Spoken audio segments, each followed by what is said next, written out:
Welcome back to the Strong Opinion Hibs podcast. As always, I am Jack, and today I'm joined by Calvin and Charlie. How are we, lads? I'm doing well, thanks, mate. Doing really well. I am all right, mate. Yourself?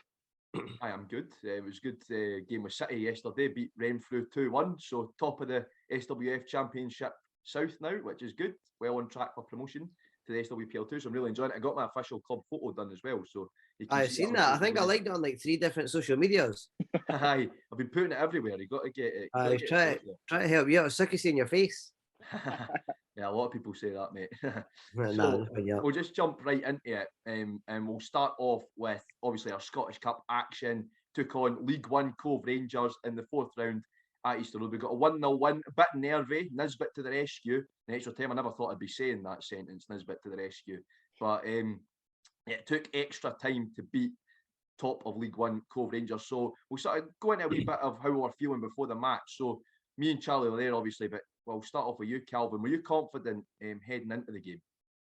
Yeah, I was confident we'd get the victory. I mean, I knew it would have been the chance for Maloney to play a bit with starting 11 and try out a few different schemes and a few different players in different positions. So I knew it would be a game we would win, but I knew it would also be a game where we could have different players in to try different systems and things like that. But no, I knew even it's interesting because I was listening to Open Goal and that during the week, and that Gary Mackay-Stephen was on it, and he was saying like it's really hard playing against teams like that lower league opposition, especially ones that are in the habit of winning, like Cove Rangers are, and they have been for a couple of years now. So it was going to be a tough game. It was one we won. I think if we went out there with a full game, if we'd went out there with a full strength team and actually properly went for it, I mean, I didn't think that would be night and day from what it actually was.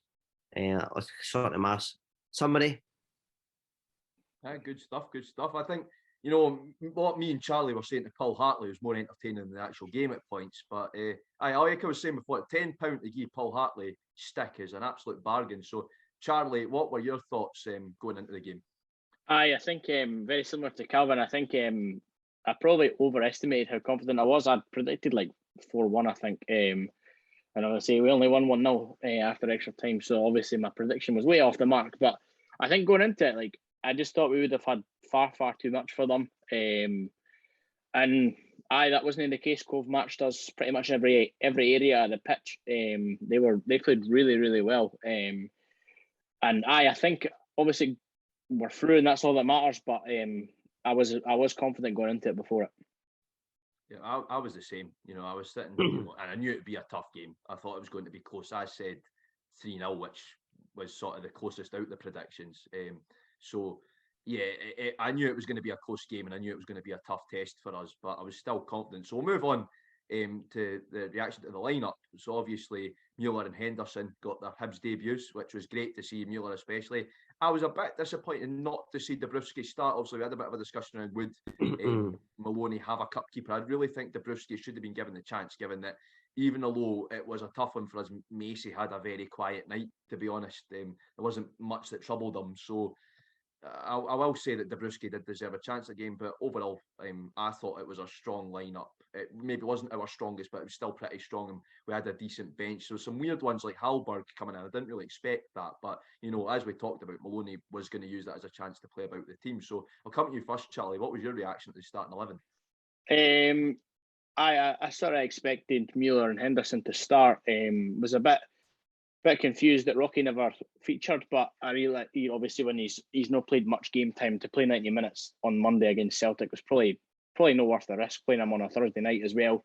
I thought Hallberg coming in was a strange one, and I thought Drew Wright would have kept his place in that team, but obviously Maloney's obviously trying to give people game time, and like you say, Jack, I thought Dabrowski would have played. Surely that signals his career's coming towards a close if he can't play against Cove, but I think it was a strange one, especially like when we were speaking about like Dylan Tate, obviously, and he went out on loan the day of the game, and like it was just there was a few surprises there that I wasn't expecting. Yeah, I completely agree. I was really confused with the Tate decision, to be honest. And looking at how Campbell played in the game, I think Tate would have performed better than Campbell, no doubt. So, Calvin, what was your reaction to the lineup, mate? I was thinking it was going to be a really hard lineup to predict, to be honest with you. Like I do that, the fan hub app that I'll bang on about. I was thinking it was going to be quite hard to predict because I knew a lot of changes would have been made. I was expecting a lot of changes. However, although I was expecting a lot of changes, I wasn't expecting to see certain players like Hallberg. Like for me, Hallberg isn't the answer. I didn't think Hallberg's the answer to any of our problems, to be honest with you. I think he's been at the club for long enough now. And has he been here for three managers? Is it three different managers he's worked under? Yeah, Heckenbottom signed him. Jack Ross. None of the three of them have particularly fancied him. So for me, I don't think he's the answer. He's been there long enough to sort of put his mark on the team, and he's never been able to do it. And it's not like there's been world class players or fantastic players in front of him. Do you know what I mean? So for me, I feel like that was a strange one, especially after what they've came out and said in the last couple of days, saying he'll be moving on.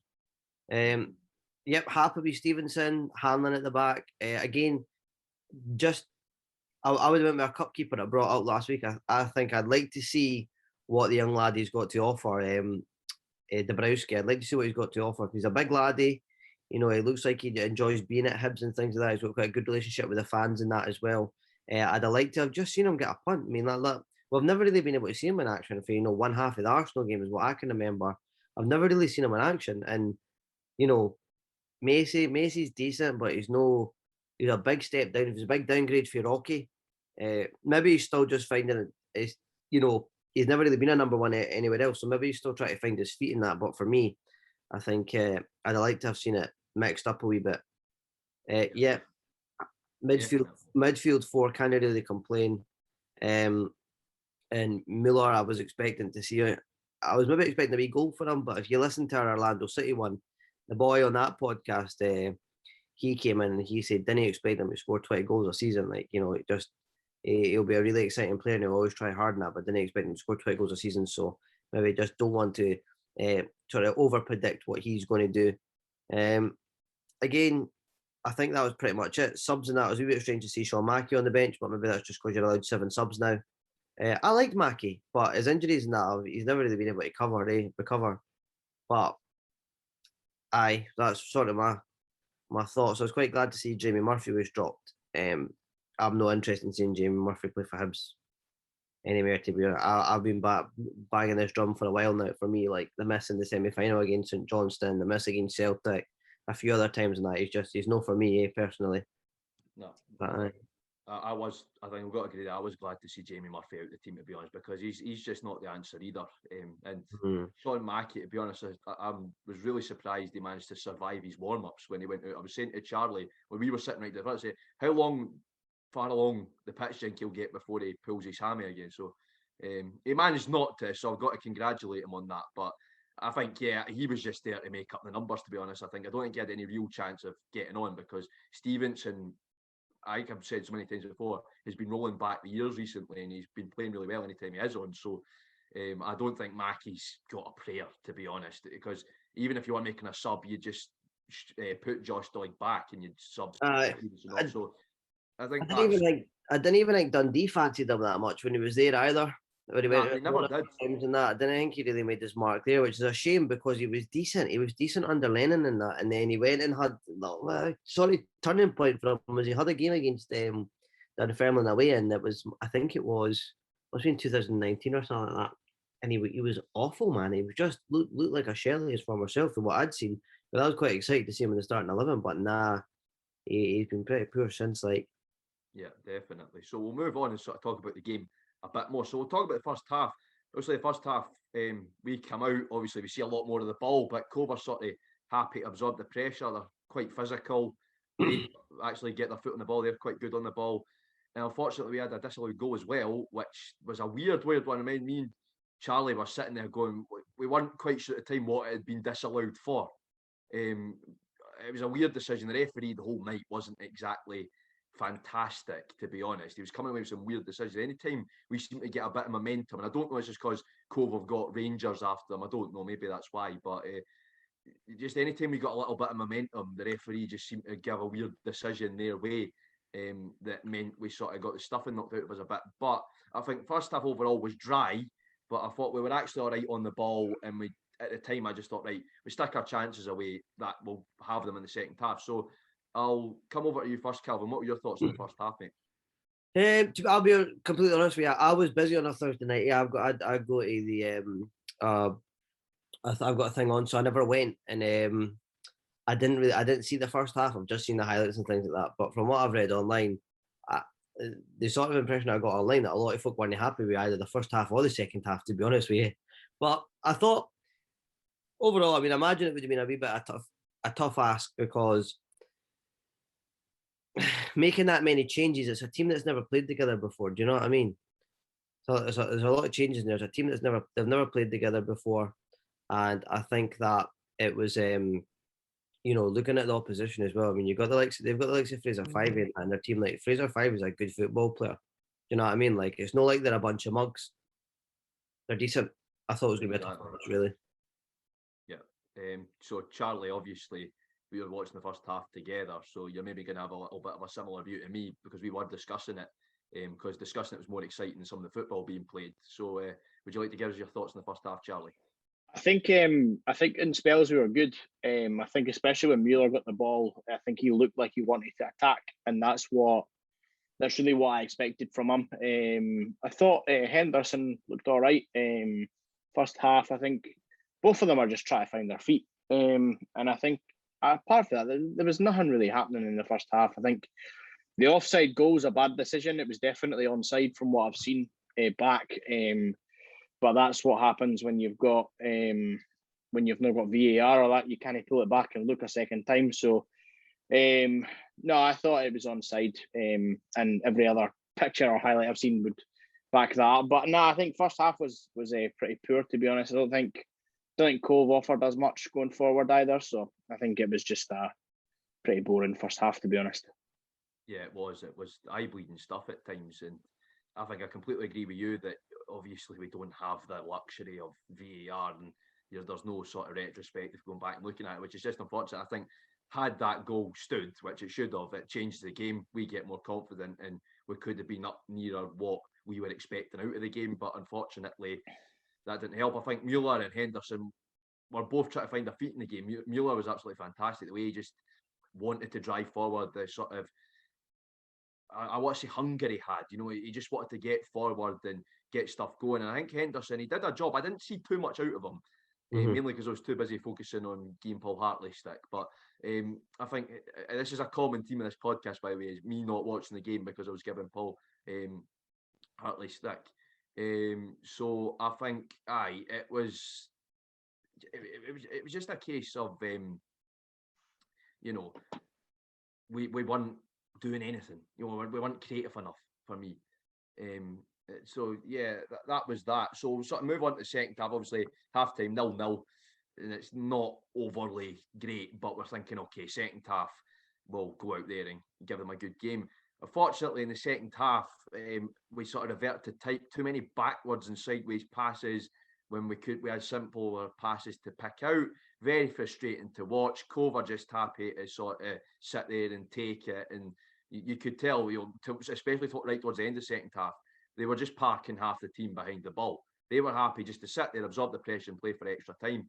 So I think we were really, really disappointed in the second half, and it was worse than the first half. The second half for me, we just were not getting the. We just weren't getting the chances, and we just weren't doing anything up front. So I'll come to you first, Charlie. What were your thoughts on the second half? Very, very frustrating to watch, mate, to be honest. Like you say, far too many negative passes, and just getting towards the box and then stopping, turning around and backwards, and it's frustrating to watch, mate. And either you could obviously see Maloney getting frustrated on the sideline about it, and obviously heard about it in his after-match interview. That's not the way he wants us to play, and I think it's important to remember that that's the way Jack Ross wanted us to play, and it's going to take time to break that down. And I think when you've got like Joe Newell in the midfield who's scared to drive forward with the ball, you're always going to have a sidewards pass or a backwards pass, or we're missing someone in the midfield that's going to drive us forward. And McGuinness is that. And when he comes back, we'll probably see a different style of play again. But No, I think for second half frustrating. Didn't really creating anything, and the chances that we did create were nothing more than half chances. So, frustrating second half. Yeah, but it really was. I think we were talking about this, but I think Henderson came in to replace either Newell or Campbell or JDH. He was not meant to be played with one of the combination of the other two still on the pitch. And I think I've always said that time and time again that I wanted to see the likes of Stevie Mallon as that sort of midfielder, because Mallon wasn't afraid to have a pop. He didn't do what Newell does, which Newell suddenly gets at the edge of the box and goes, "Oh, whoa, what did I do here? Oh God, I'm scared. I've gone too far forward," and then passes it back. That's what Newell seems to do. He seems to get really, really scared. Doesn't know what he's doing, and Newell's got other elements of his game. But I think for me, you need a player like Mallon that's just not afraid to put the laces through it. Yeah, the thing is as well, like for me, we've seen this from the start of the season. Like this is obviously like Jack Ross's, team or his sort of mentality is like, look at that Rijeka game at home. I've never seen him, be very much in a game, but very much keep themselves out of the game with the way they handled themselves, like going forward but passing back, or getting to the final third and passing sideways. And it's like, we're not ruthless enough. And I said that way back at the start of the season. I said, we're going to have to be really versatile this season because teams are sussed us out. Like everything we had went through Boyle, which is obviously now got to change. You know what I mean? Like, everything we had went through Boyle. And other than that as well, if it didn't go through Boyle, it went backwards or sideways. So there was no imagination and teams really sussed us out.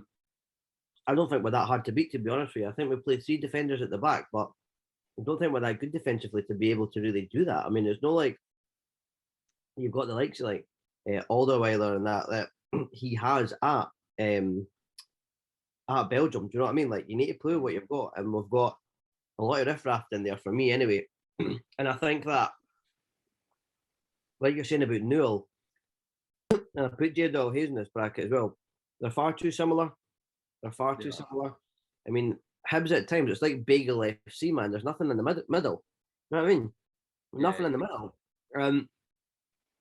If you sign, again, this has got to sound, I've been thinking about this comment, and it's probably not a really fair comment, but if you sign St Mirren type players, like, you got to get St Mirren results. Do you know what I mean? Like, for me, Jake Doyle Hayes, like, he's decent at bringing the ball back and breaking it up and that, but for me, I like see when like things are going tough and the crowd are on their back, I like a John McGinn or like a Scott Brown type of character that's going to like rally the troops and get them going. For me, I didn't see it in anyone for the midfield. We're not ugly enough in the midfield. I mean, Hearts are usually a very physical team in midfield, and that like they'll bully us.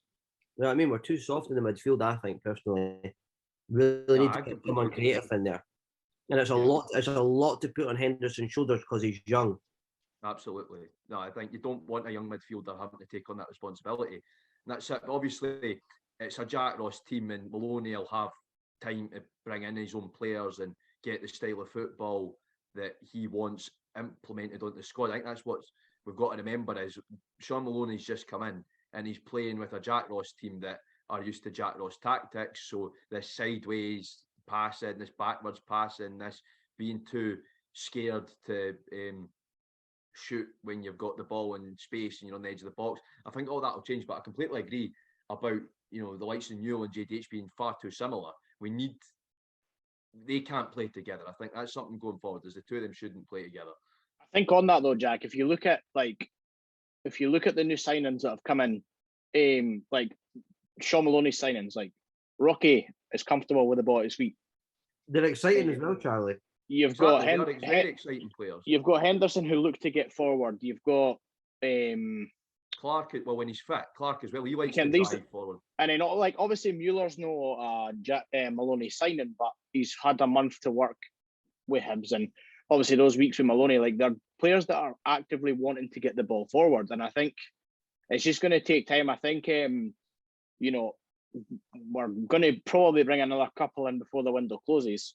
So it's going to take time, and the summer's a big window as well. I know I'm not getting too far ahead of myself with that, but the summer's a big window too because it allows Maloney to get rid of the deadwood, like we should have done 3 transfer windows ago. But but then it's Jack Ross's players that he's bringing in. But you're right as well, Calvin. Like if you're bringing in players for St Mirren, you're going to get St Mirren type play. And whereas with Maloney bringing in exciting players, you're going to get exciting football.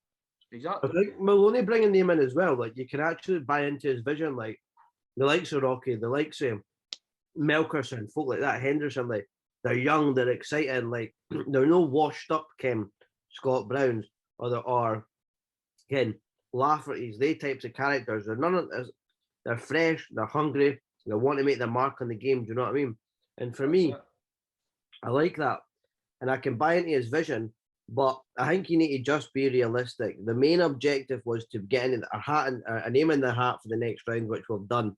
And I don't think you can really ask much more. There'll be growing pains along the way. Do you know what I mean? That's what folk will tend to forget. Oh my God, we've got Sean Maloney, ex-Belgium and that, when he had them at the world rankings as number one. Like, there'll be growing pains. Belgium won the Belgium overnight. And to be honest with you, Belgium never really won anything anyway.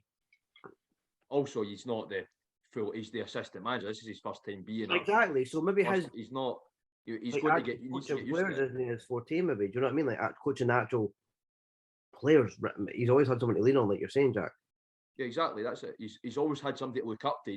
He's got Martinez and the Belgium coach, other Belgium coach stuff. Like he was there, Thierry Henry, who obviously did not do great as a actual manager. We can look at that disaster in Nice, and that's why I'm glad maybe we got Maloney instead out of the Belgian coaching setup. But I think you look at that, and he's had big names in the game to lean on and sort of get advice from. He's not got that with us. He is in charge. People are going to be looking to him for advice. So he's going to need to get used to that. But we'll move on to the final point from the Cove game, which was the goal. So Nisbet manages to save our blushes in the second half of extra time. And I really do mean that when I say save our blushes, because I was sitting there saying to Charlie, if this goes to penalties, it's going either way. And I was beginning to get the fear of all that laughing we did at the Jambos for Brora Rangers, and then we were looking at like getting a bit of egg on our face at that point as well. But Nisbet pops up and saves our blushes. I thought it was actually some good play for us. You could tell right towards the end of extra time. I don't know if it's maybe what Maloney said to them in the wee sort of talk that you do between full time and extra time. I don't know, maybe it was something he said. But we began to play a bit better, and we began to play a bit more inspired, and it was a great move from us. Great ball from Doig, and then just an easy finish from Nisbet. But you can't deny him it, because given he missed a very similar one at Parkhead, you've got to go, right, fair play to Nisbet. He scored. I'm not going to talk about his celebration, because I think we'd be opening a can of worms there that I don't want to go down. But all I'm going to say, mate, is if you can't take the heat, get out the kitchen. That's what I've got to say to Nisbet on that one. But don't be petulant. That's one thing that I've said about him from the very start. That's one of my main criticisms is he's petulant. His attitude's all wrong, and I think he just showed that celebration, which took it away from him. I was too busy telling Paul Hartley get it right up him after Nisbet scored, but which is why all I'm going to say at the club is it's your fault for letting me sit near the away dugout. That's the lesson we're going to learn out of that. But that's my neck of the woods. You better not be dirty in that bit. You're bad behaviour. Stand keeping the east. Let you about my antics on Thursday night, the better. I disgraced myself. Charlie was embarrassed to be seen with me. It's not the first time, it won't be the last. But I think Nisbet's goal, fair enough. Nice finish, great ball, good bit of play for us. And it's sort of like job done. We're through, our name's in the hat. Obviously, a tough away draw next in the form of high flying Arbroath, which I think it'll go one of two ways. Arbroath will either beat them really confidently, or it's going to be very, very close. I don't think there's going to be a sort of middle there.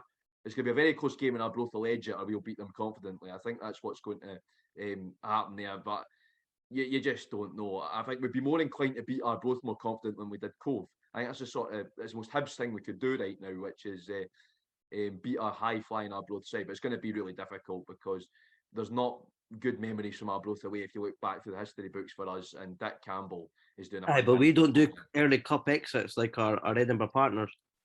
Well, that's true. Do you know what I mean? We don't do that. We usually just save our mediocreness for Hampden. But I'll tell you something, I'm a fan of Nisbet celebration. I'm not. I'm glad someone is. I am. I'm not. Like, mate, the laddies had a hard time with it. Like, everybody's getting on his back. Like, Kenny's lazy in that, don't get me wrong, and Kenny's got a bad attitude, but if you're at your work and folk are giving you a hard time, right, and you do something good, everyone's like, hey, get it up, you. Do you know what I mean? Like, why at the big man? But I think he has a bit of a daft wee laddie, don't get me wrong. And the things he does, he doesn't help himself. But I can appreciate that, he's came on, he's been professional, he's stuck the goal away. He's taken a hell of a lot of stick, and I mentioned it last couple of weeks, like he's no long lost his dad. I think it was maybe 2 years ago or last year. And it was around about the same time, sort of November to Christmas time, or somewhere in there. I can't quite mind, but yeah, it was. that shit, that takes a long time to deal with that stuff. Do you know what I mean? Like the lad, he's going through a lot. He's been through a lot. But so I think a lot of unnecessary. He took a lot of unnecessary beef on Twitter, and I obviously went about said that online last week, and we had our first wee Twitter trolls, and they were getting us grief in that and saying like they felt it was all right to abuse the players and that, but they were invited on the podcast, but they shat it, so they never came out to defend their point anyway. But I think those of you who were getting this bit jip and that, like, fair enough, you can say, oh, he should have scored that, it doesn't look interesting that, but you don't need to call the guy a prick in that. Do you know what I mean? Like, take a day off, eh? Yeah, before we get cancer, I would quickly say, I think his celebration was probably to those types of supporters. I didn't think it was necessarily like the average Joes who go along. I didn't think he was telling like Hibs in general, like, I'm not listening to you. I think he was just like blocking out the noise, like the wee dafties, like which I've been doing as well.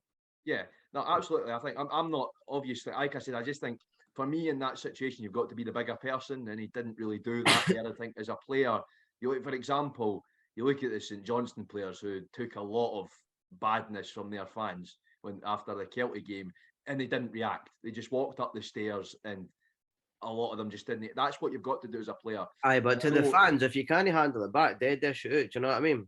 Yeah, exactly. I think if you want to go in there and call him a prick and all that and say shite, then when he does something and retaliates like that, like, you can't really agree about it. Exactly, I've got to say it, but it's as with all these things, it's a two-way street. But I'm really happy he scored, because I'm the sort of person that I like it when players prove me wrong. I always say it, I'll say stuff about a player, but if a player proves me wrong, I'll be more than happy to go, well, fair play. And he did that against Cove. Great finish, and like I said, he saved us. And that's why I said Nisbet to the rescue. I was really happy with him, and a lot of people know I'm sometimes Nisbet's biggest critic, just because how I am as a football fan. I prefer the likes of Doidge as a player as well. That's just how I am as a football fan. And the sort of football I like watching, I like your big mean striker or forward that's just going to get battered in there and do a job. But I think fair play to Nisbet. He got the goal and he deserved it, and he really did save us. So we'll move on from the cup game and move on to previewing Motherwell. So we're back to league duties, obviously. And obviously a midweek trip to Fir Park. So the last visit was a 3-2 win at the start of the season, first game of the season, 3-2 win at Fir Park. So are we confident in this one, lads? I'll come to you first, Calvin. I've got to say, I wouldn't say I'm overcut. I think we'll beat them because they've lost Tony Watt. You know what I mean? And that way he was their star man, and obviously we're missing our star man too, which I'm gutted about.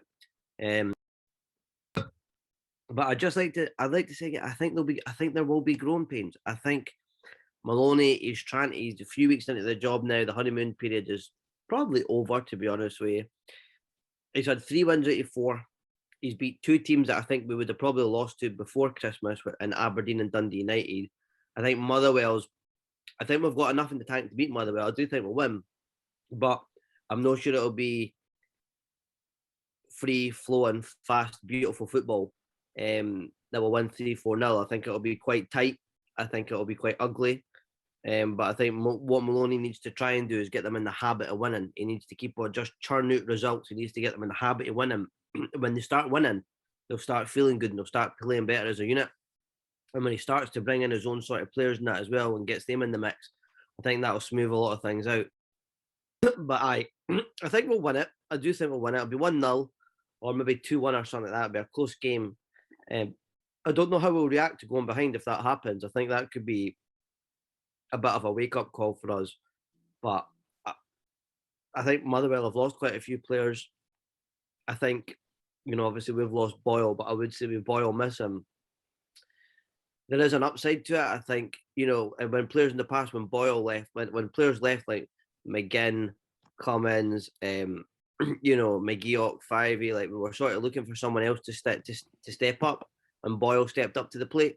Like I feel like now there's an opportunity for someone there to step up, be it Muller or Melkerson or even Nisbet again. Like Nisbet might see him getting a move and thinking, Christ, I better get my finger out and try and, push myself on a bit here and get back into the groove of things and get scoring in that again. So for me right now, I'm finding it really hard to predict the starting 11. So I'm not really too sure with what he's going to go with. So that sort of leaves me in the we not too much to say in terms of like how confident I'm feeling. Yes, I think we'll beat them, but I don't think it'll be pretty. I don't think it'll be like like what a lot of fans are wanting to see. I think there'll be growing pains really. Yeah, absolutely. Charlie, what are your thoughts heading into the Motherwell game? I'm not really sure, to be honest. I think it's got the makings of entertaining game. They usually are when Hibs play Motherwell at Fir Park anyway. I think we've probably got enough in the tank to win. Like Calvin said, I don't think it's going to be fast moving, attacking. I think he still needs to iron out this backwards passing. So I think we'll probably see glimpses of that attacking football, but on the whole, I don't think it's going to be very, very exciting to watch. But I think we'll do all right. Yeah, I think I've got to completely agree with the two of you. I think for me, it's going to be a one where we're not going to play, obviously, amazing attack. This football that Sean Maloney wants, obviously, we're still going to be very much on what I'm going to say the Jack Ross mindset. Unfortunately, that's going to be there for a few weeks or months yet, to be honest. And especially like with the injuries we have as well. I think when Clark is fit, we're going to see it come into the 4 more Maloney styles. Clark sort of fits in with that as well. So once Maloney has all his signings available and fit, we're going to see more of it. But yeah, I think it's going to be a tight game. But I'm confident because Motherwell, I think you take what out that Motherwell, but like I was saying about how when Livy lost a lot of their half decent players as they suddenly became a shadow of their former selves.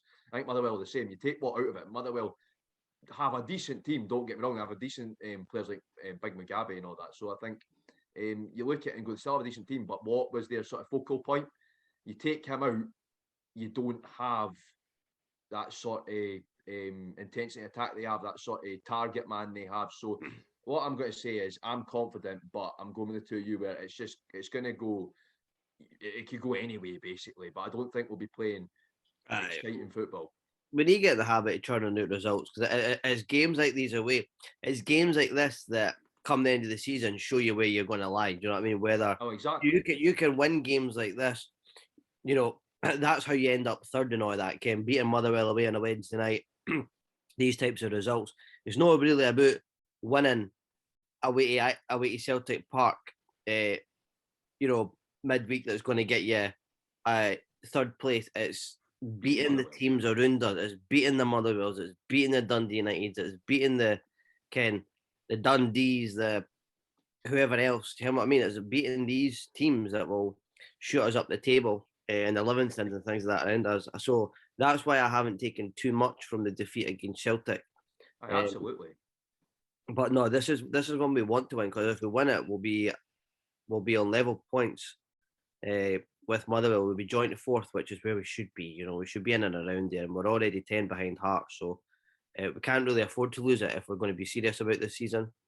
Yeah, absolutely. I think it's the sort of game that we need to win if we want to be challenging for Europe as well, because you look at the qualification spots, we get into the Conference League and have the sort of run Aberdeen got for coming fourth, we could easily qualify. So I think it's getting in there and going, right, getting European football. That should be, for me, bare minimum European football, because that's what a club of our size should be getting every season. So, yeah, and it's beating the Motherwells, the Dundee Uniteds, everything to do that. So I think sort of talking about Dundee United, I think it's a very good point Calvin made, is before Christmas, if we went up to Tannadice with Jack Ross, we would have lost.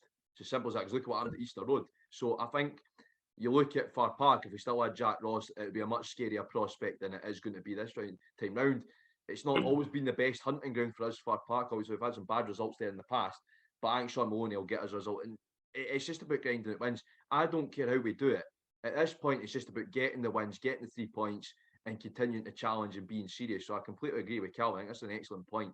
So thanks, mate. We'll move.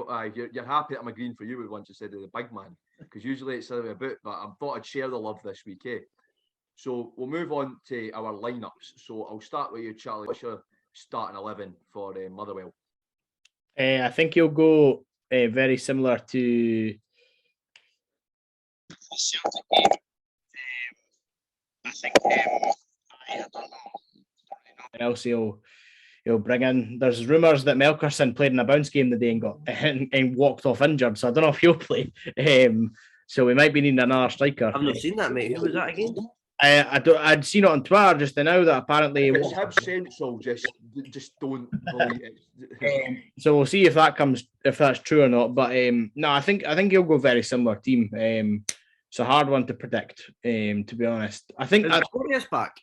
No, he's back for Livingston. He's away for Livingston at home on Saturday. I do think though that Mueller will start. I think, especially losing Boyle, I think Mueller will start. He's got to. I think he has to get him in the team now. So, I can't answer that, Jack. Maybe Rocky will come back in, but apart from that, mate, it's a hard one because I know he likes to give people an opportunity. So we'll see. Well, it's anybody's guess, isn't it? I think I'm going to come to Calvin in a minute because I'm going to say for me, I think he'll probably stick with sort of similar mould to the Cove game in terms of his lineup, but there might be a few changes. So if the rumours are true about Melkerson in the bounce game, I think we should be very, very upset. I'm very concerned about that. If not, then I'd imagine he'd start if his work permit's all up to scratch and he's not injured. Then hopefully he can start. And then apart from that, I think I'd like to see Rocky come back as well.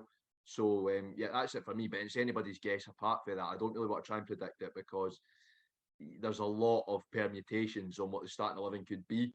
And Sean Maloney, I think, is just trying to find his best 11. He's trying to get what players fit into his system the most and sort of just tweaking it as every game goes on. So it'll be interesting to see. Kelvin, I know you sort of said that at the start when we were talking about the Motherwell game, but what are your thoughts on how the starting 11 will look? Yeah, I think he's still missing a few pieces like Porteous and that. I mean, Porteous is fundamental to a lot of the things we do well, I think.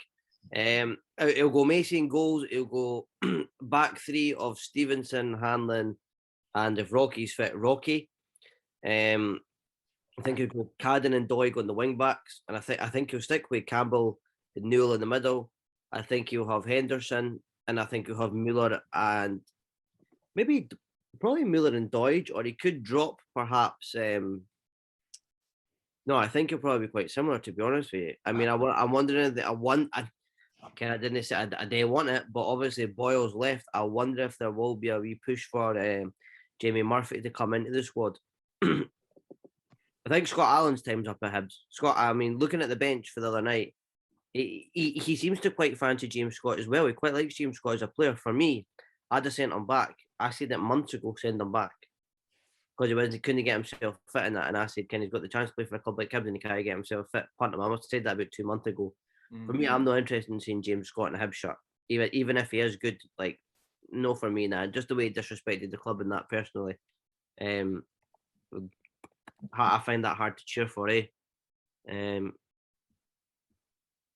Yeah, I like I said, mate, I find it really hard to predict right now. So. It can go either way for me, to be honest. It's really hard because, like I said, Sean Maloney doesn't have his best 11 down yet, and you've got a lot of players out and a lot of players. So you've got 2 suspensions, you've got injuries, you've got Melkerson with potentially an injury and his work permit issues. So there's a lot to tweak and there's a lot to sort of muck about with. So he doesn't know his best 11 yet, and he doesn't know what players fit into his system best yet. So it's going to be a wee while before we sort of see any solid starting 11 that we know will be coming into a game. So we'll very quickly, before we talk about Hibs Women, get score predictions for our trip to Fir Park. So I'll start off with you, Calvin. What's your score prediction going to be?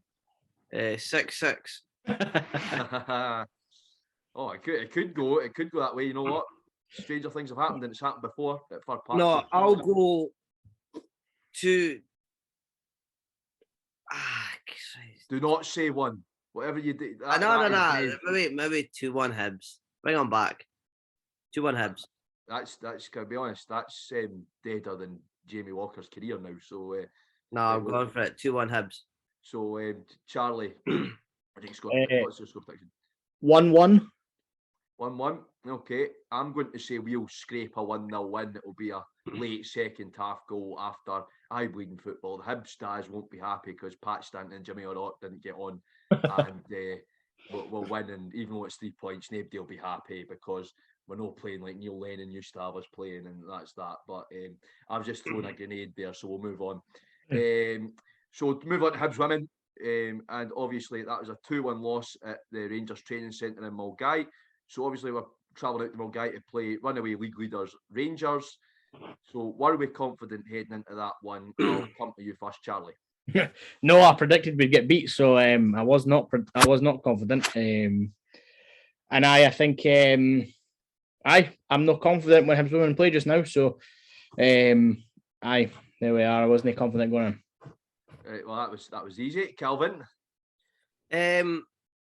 I was more optimistic than confident. I mean, it's a big ask because I think I'll give my run into the game. I think the game's a good reflection of where we're at in terms of as a women's team. I think the women's team. I think they're a fantastic bunch of players. I think they're player for player. I think they're a really good team. I don't think there's any bad players in the team. Everybody, every position is decent. I think the big problem is you're playing against a professional team in Rangers. They're Rangers. So I mean, what can you really do? I mean, they're training full time, and these girls are training 3 times a week. I think more than anything, that's what shows because we can get ourselves in front, and we can sort of, we're just ever so slightly below them in terms of how much practice we're getting in, how much we're able to do on and off the park. Like, do you know what I mean? It's no easy, and it is a bit hard. It's just a reflection of where we are at. And to be honest with you, I think this is probably, we have a few rub of the green, a bit of luck, but I think this is probably as far as we can go in terms of competing with these teams. I mean, 3 Glasgow teams have gave Celtic a good ride this season, but the other ones, it's just as I said, it just seems to be a step beyond at the moment. It's my sort of sum up, mate. Yeah, I think I'm the same. I mean, I actually had, it was more hope than expectation, to be honest. That after we drew with Celtic, I thought, right, we could maybe get something out of this game. I think when you look at it, the history we have and the sort of prowess we have within Scottish women's football, we're the most successful club affiliated to a men's team. Because Glasgow City obviously a standalone women's team. So you've got that history where got the most leagues titles outside of Glasgow City. We've got the most cups outside of Glasgow City. We've got the most league cups outside of Glasgow City. We've had some excellent players play for us down the years. You look at the likes of Claire Emsley, Caroline Weir, big Scotland internationals that are playing in the Premier League in England now, the Women's Super League. And you look at that and you go, well, that is Hibs. So we've got a proud tradition, but unfortunately, I've said it so many times that basically the old firm have thrown money at it, and that's what's caused us to sort of drop off. We always used to challenge Glasgow City, and we always knew that we'd be guaranteed at least 1 trophy in a season. So, yeah, it was more hope than expectation, to be honest. So, first half were really solid, to be honest, from what I've seen on highlights. Really solid performance, and Mickey McAloney, who she's been excellent ever since coming back for operation.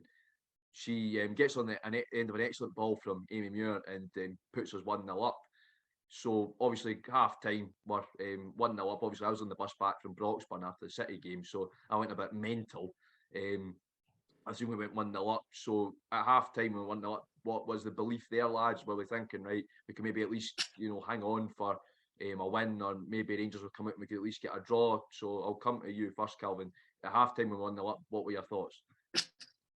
I was probably surprised we went 1-0 up because, like I say, like you said at the start, mate, Rangers are runaway league leaders this year. They seem to be, well out in front of everybody else, and I thought they're obviously a very good team. Do you know what I mean? So I was kind of surprised we went 1-0 up, and I think it's like quite often when the men do as well, you're just sort of waiting for the inevitable a wee bit.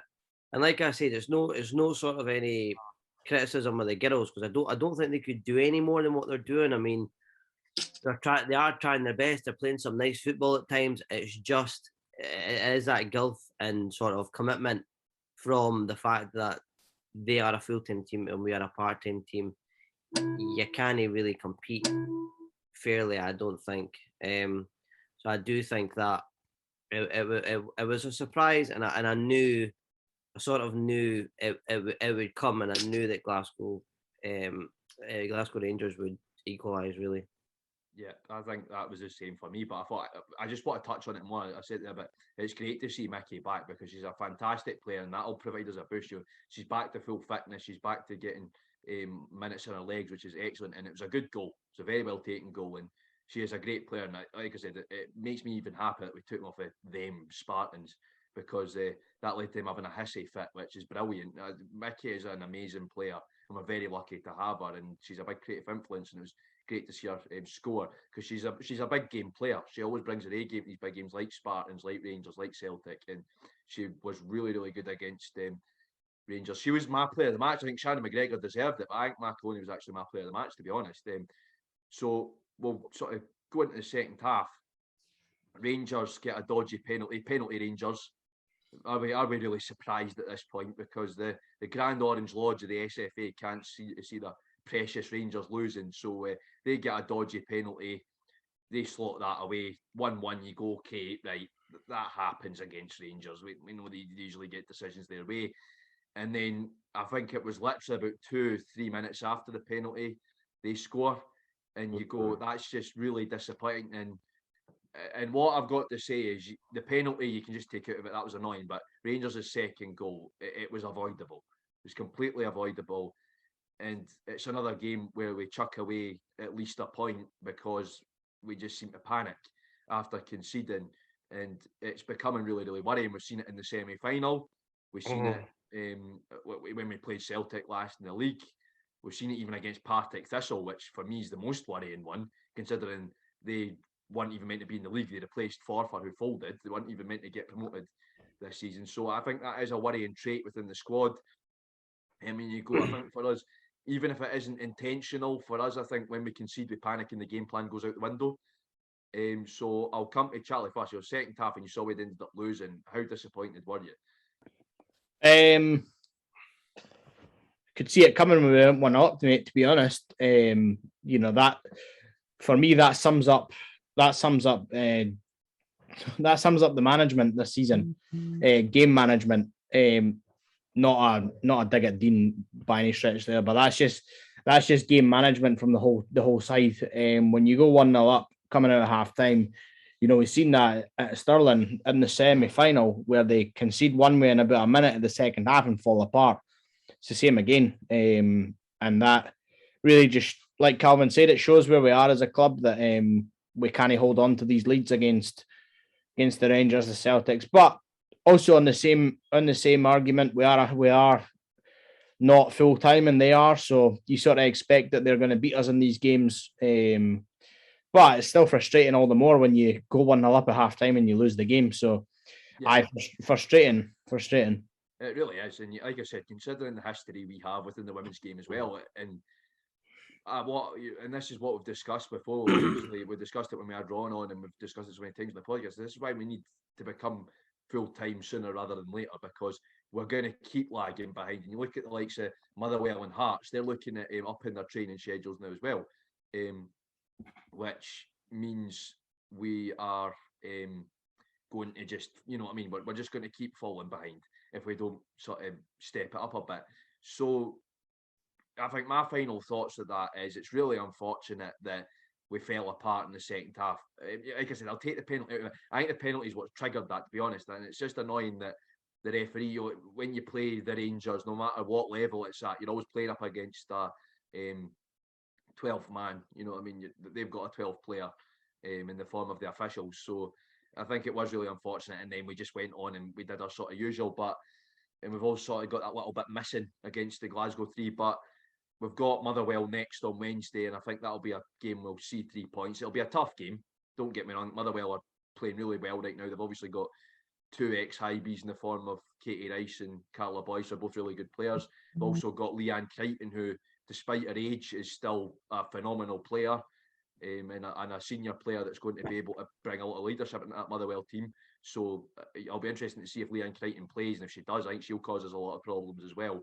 So it will be an interesting game, Motherwell, but I think we will win it. So we talk about the fan, just to finish up for today, talk about that fan form that we've seen doing the rounds. So I'll let Calvin take it away with that one, because Calvin's obviously been retweeting that on the podcast account and he's been looking at that closely. So Calvin, I'll let you take it away. I just wanted to see what your thoughts were. Like, it was quite interesting. Like, I set up looking at it and I thought, right, 10 to 15 minutes. What did it take me? About 25 minutes, man. At the time I was thinking about it, it was a long survey, but not. There was just some things that jumped out in it. And I really like that the people in charge, I'd say that first and foremost, like guys like Greg McHugh and guys like Ron Gordon, Ben Kinsell, like I kind of mind an ownership at Hibs caring more about Hibs than this lot currently do. Or they vocalise it a lot more anyway. I mean, I'm sure Petrie and that probably did care, but not as much as these guys. Like, the fact they're actually interested in what fans know, I think really fans want to hear about is really good. They're asking us, about like, would you be interested in like a fan zone before the game? All these different sort of ideas with the club shop and things like that. Like, and it sounds dead interesting. Like, I do think it's a sleeping giant, and I think like the club could be doing a lot more in terms of things like that. Because if there was like a wee sort of fan zone before it, and I was like beat the goalie or something, like I'm sure I'd take my laddie. Do you know what I mean? Or like when I was at that stage, I mean, I'd get to go with you. Know what I mean? Aye, that you basically are my laddie. But I just wanted to see, like, there was obviously the one about do you feel attached to Easter Road? Would you be compelled to moving away and things like that? Like, what's your thoughts on that? Like, I'm going to go here first and say I don't really understand the meltdown that surrounded that, because it's a university questionnaire. It's been done for a thesis. It's not obviously, and done for a dissertation. It's obviously not. But I also think Hibs are using it for the information. Yeah, I think they're using it for them, but you've got to realise it's a university, and other clubs have done this before. Hearts did one about like commercial space at Tigers before with Heriot Watt students. I remember that because a few friends of mine used to go to Heriot Watt, and you think it just don't read into things too much. I think I looked at that and went, obviously, it is. It's just a question because the uni are looking at urban planning and everything like that as well. Edinburgh University have got a big department around that, so I think it was just like a hypothetical. Right. The club are maybe looking into it, so I wasn't too worried about that. But I had a wee flick through it, and I thought it was really good that the club are engaging. Also, it's good to see the club engaging with institutions like Edinburgh University. The club do a lot of good outreach work with the universities and the schools in Edinburgh. You've seen, obviously, a lot of the media assistants and the media staff that come into the club at both the men's and the women's team are obviously Napier students. So they work with Napier quite closely, they work with Heriot Watt quite closely, with the sports scientists and everything, and they work with Edinburgh University quite closely in a lot of areas. So I think it's absolutely fantastic to see that. And to be honest, I thought it was a well put together question. It's good to see that like the likes of Ron and Ben are listening to the fans, and you could tell it when we spoke to Ron Gordon that he wants to know what the fans think. So another one I'd say is, why would they invest all that money in sprucing Easter Road up if he was going to sell it and get it built? Why put the big tellies in? Why do the repair works on the north and south stand? Why get the new advertising boards put in, which, by the way, Cadden has destroyed one of them. Cadden destroyed one of them, and they've only been up for those new ones just in front of the West End have only been there for a few months. So, and Cadden's already destroyed. That's £40,000 down. But I think, you know what? It's fantastic. And I'm glad that the ownership of the club and the boardroom want to engage, because, to be honest, I will always be thankful for what Sir Tom Farmer did for us. He saved our club, essentially. The fans did it, but he saved it properly. And Petrie was an idiot, but at the same time, he made a lot of wise investments like the East Stand. Look at what Hearts did when they built a new stand. That did not go well. We can all remember that. Whilst the East Stand, because Petrie had friends in the business and he knew the right people, we got the East Stand in, well, I think it was well under budget as well. So I think you've got to look at that and go, that's good, but a new ownership is very much what do the fans want, and look at it from a footballing perspective. So yeah, I mean, wrong with it. I thought it was a good questionnaire, and to the student that wrote it up, I hope you pass your unit or whatever it is, because it was a very well written survey. Jazz?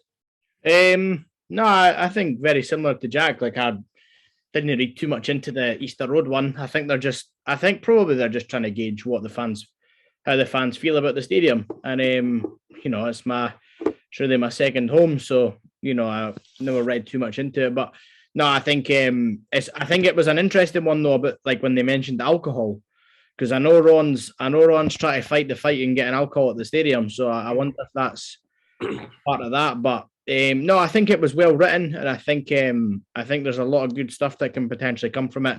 I think also giving the fans the opportunity to enter into a prize draw as a result of taking part is a good thing. I wouldn't say no to a free season ticket next year, so obviously going to take part in that. So no, I think no, I was happy with it.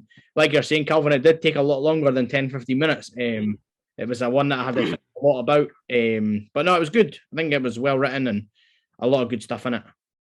It was kind of interesting just as a vision for the club going forward and that and the potential. Like leaving Easter Road had never crossed my mind. Like I love Easter Road.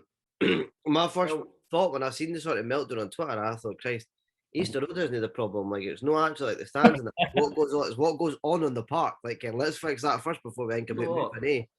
I just wanted to scare folk even more since we're going down this route is that where that ground is meant to be built at Straighton when the original ownership wanted to move out of Easter Road when the Taylor report came in the 90s.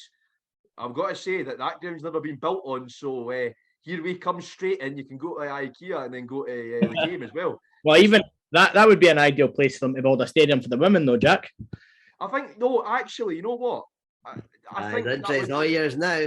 I think you know what? That would be good because I think we're going off on a bit of a tangent, but Bayern have the Bayern campus, right? Bayern Munich Frauen play there. They get better crowds there because they used to play at the Grünwalder Strasse Stadium, which is 1860 Munich, which is on the other side of Munich from Bayern.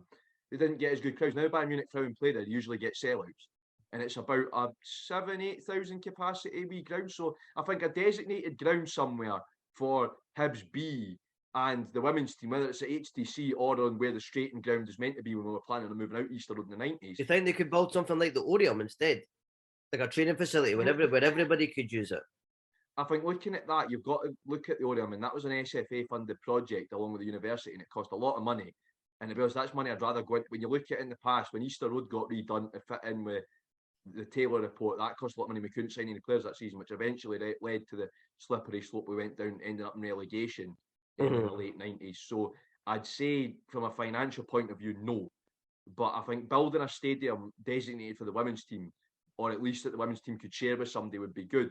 Because obviously there's plenty of clubs in Edinburgh that are looking at having a new home. So it's not, there's plenty of examples of it. You look at Wimbledon, for example, Kings Meadow, when they were there, they were sharing that with Chelsea women. So it's not like it's an uncommon thing to do. So you built a new ground and you can maybe tempt the likes of civil service strollers or something like that, and you could share it and get a bit more revenue off it and rent the pitch out as well. So it's definitely something to look at. But yeah, I think that Easter Road question, I didn't read into it too much because, like I said, it's for a sort of just the club to gauge what's going on. I agree with Calvin.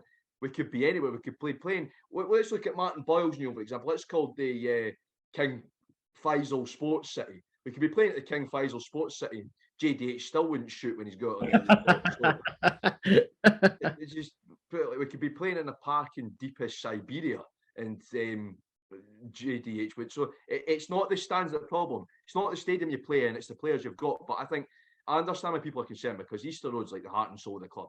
That's our I have a lot of good memories in that day. A lot of bad memories, but a lot of good ones.